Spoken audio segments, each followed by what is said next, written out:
Checklist number 2, आज बात करेंगे लॉजिकल रीजनिंग की और कंप्यूटर ऑर्गेनाइजेशन एंड आर्किटेक्चर की। अगर बात की जाए तो दोनों ही यूनिट काफी ज्यादा स्कोरिंग हो सकती है, बट दोनों यूनिट बहुत बच्चों को डिफिकल्ट लगती है।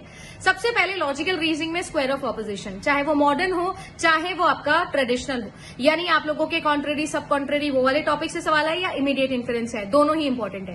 देन आता है फैलेसी, फॉर्मल और इनफॉर्मल दोनों इंपॉर्टेंट है। फॉर्मल पे थोड़ा ज्यादा ध्यान देना क्योंकि आजकल फॉर्मल को रिलेट करता है मूड्स एंड फिगर से, वेन डायग्राम से, यानी वो होने वाला है हमारा टॉपिक नंबर 3। वेन डायग्राम्स बहुत इंपॉर्टेंट है आपके लिए, मूड्स एंड फिगर बहुत इंपॉर्टेंट है।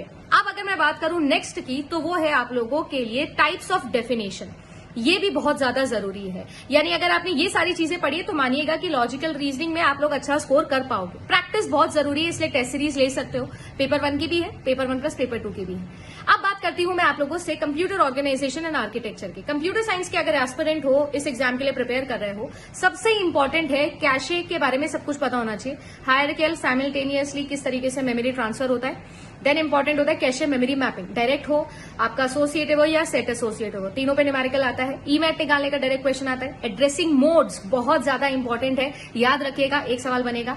पाइपलाइन में स्पीड अप के ऊपर आपका सवाल बनता है। एक ऐसे टॉपिक जो मुझे लगता है बहुत जरूरी है वो है आप सभी लोगों के लिए कंट्रोल यूनिट की डिजाइनिंग।